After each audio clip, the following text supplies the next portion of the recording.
Hello and welcome to HowToBloke. Today we're going to make toad in the hole with fresh toad. Be delicious, so see how I make it.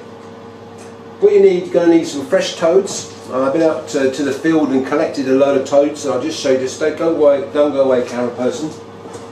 I'll show you my fresh toads I've made. I found, here they are, look. Fresh toads, 12 of them.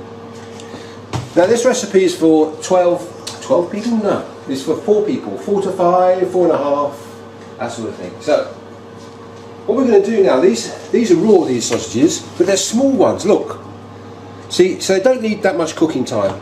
And the toads are going to, these are the toads, of course, you know, understood, they're not real toads. No, those would taste horrible. Yeah, it'd be nasty to the toad.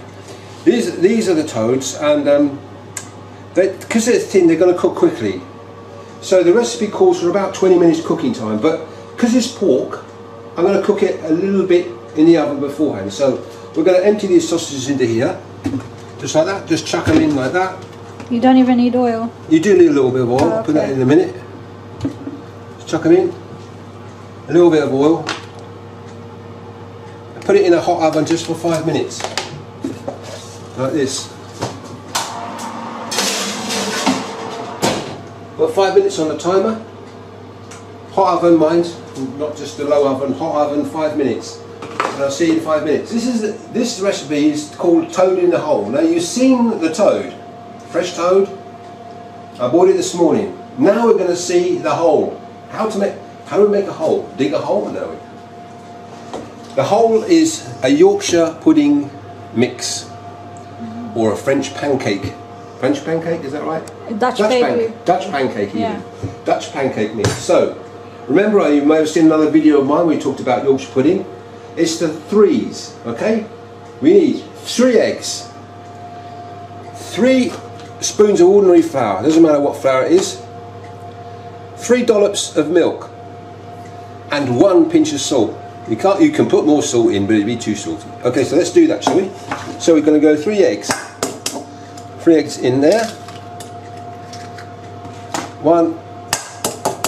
Now this is for 4 people, this mixture. If you're going to make people for 6 or 8, you're going to have to kind of double, triple up on it. So this is for 4 people. Sufficient for the 12 little toads we're going to cook. Okay, so that's the eggs there. We're going to put a little pinch of salt in there, like that. And then we're going to whiz it up. Just a little bit like that. Stop. Now we're going to get 3 tablespoons of flour. 1, 2. You don't have to be scientific with this. 3. Okay. Now, don't do this too quickly, otherwise you're going to get flour everywhere on yourself and everywhere on the work surface. So do it in that order. Do the eggs first, and then the flour. Now, of course, while we're making this, them little toads in there in the oven, just heating through, getting a colour on them. If you use bigger sausages, would that be different? Yeah, you'd have to cook. I'm not happy, see, I'm not a bit worried about, not worried, but with pork, I always like to cook pork thoroughly, not take any chances, and chicken. You know, beef is different, duck is different, but pork and chicken I always cook through. Well, okay, so we're doing it this way. We're going to go the eggs and the flour until you got a nice mixture like that. It looks like custard, really, doesn't it? Yeah, it's big custard. That's what its main ingredients are. Eggs and flour and other things. So there's custard there. No, it's not custard, it's batter mix. So now we're going to need the blobs. Okay, how much milk is a blob? I'll show you. Watch. 1, 2, 3. 3 blobs. I guess it also depends, that's why you're doing blobs, because some people might have a flour that's a little bit more absorbent. Now, the important thing is not to worry too much about, I've got to get exactly 424.7 millimeters, or the milliliters of the... Yeah, don't worry about it. Look at the video and do it the same. Because what you will look for is that. It looks like very ultra thin custard, doesn't it? It looks like melted ice cream almost. And that's what you want. If it's thicker than that, you can do it thicker, but it'll be heavier. The batter won't rise as much, and it'll be thicker on the bottom of the tray. With this, you're gonna get a big lift. So that's my view. That's how you do it in this house. So make sure that's well whisked. Try and keep the mixture at room temperature, only because when this goes in the oven, if everything's at room temperature, it gets more lift quickly. If the heat has to bring up the mixture to room temperature, it takes more time and less lift. So the eggs have got to be room temperature just for a little bit. This has got to be room temperature, and obviously that we wouldn't put that in the fridge or the freezer. So room temperature, and see if you get enough bubbles in it like that. Not too much, but make sure it's all whisked nicely. Right, we're going to have a look at the sausages now. What we've done here, we come back. What we've done is we've cooked the browned these sausages off a little bit.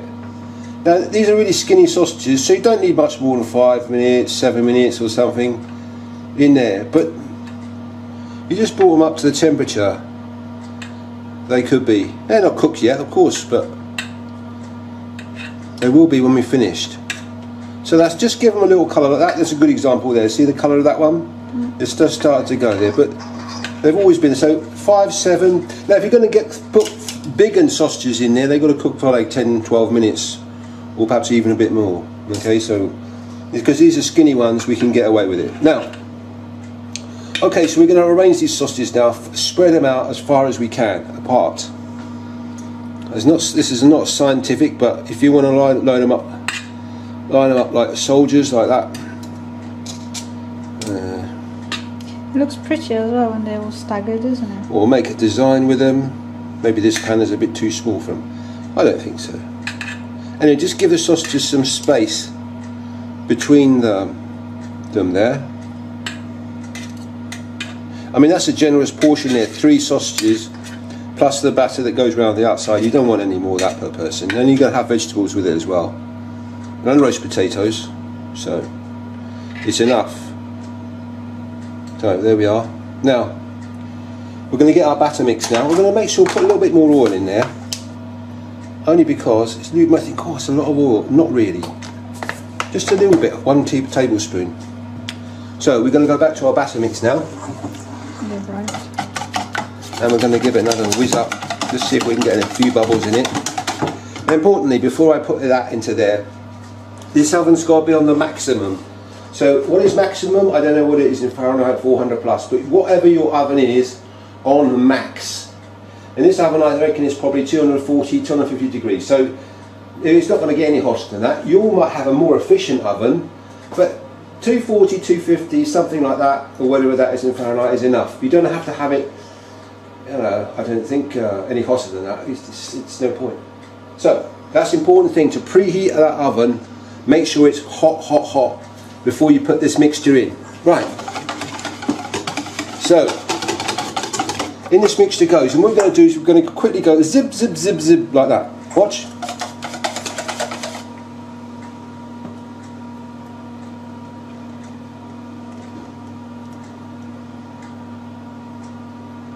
See that? Now, you see them toads there? Right, now this is going to go in for 20 minutes on maximum. Now I will go and have a look after 15 minutes and see how they're going. Here we go.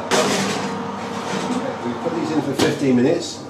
We put them in for 20 minutes, but after 15 minutes I had a look and they weren't quite done yet, so I'll put them in for another 3 minutes. That's how the timing goes. So I've had a look just through the glass door of the oven there, and they're ready. So get ready.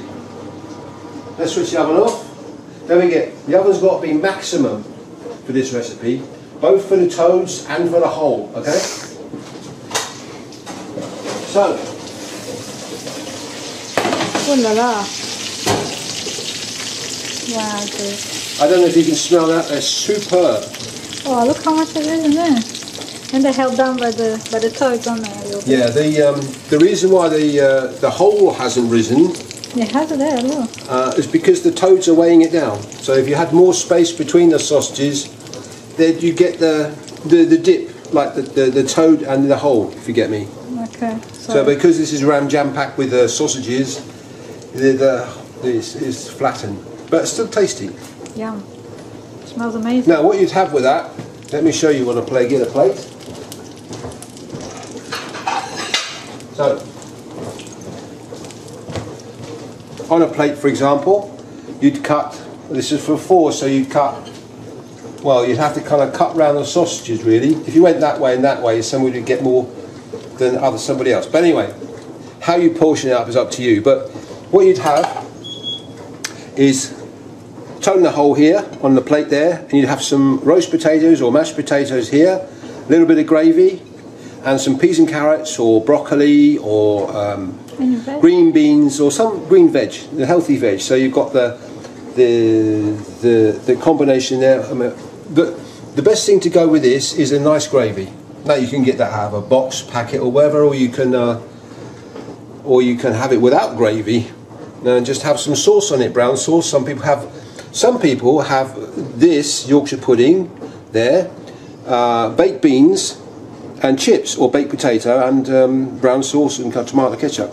So you don't have to have gravy. Could you have like mustard with it as well? Sure, mustard goes great. Whole grain mustard, or just the yellow mustard, French mustard, American mustard, any old mustard. So there you have it. This is my toad in the hole recipe. Fresh toad, you've seen them. And they're tricky to catch, them toads actually. Fresh toad and whole, which is the Yorkshire pudding batter mix. Homemade whole, isn't it? Yeah, homemade. And this, don't forget though, this one is not for people who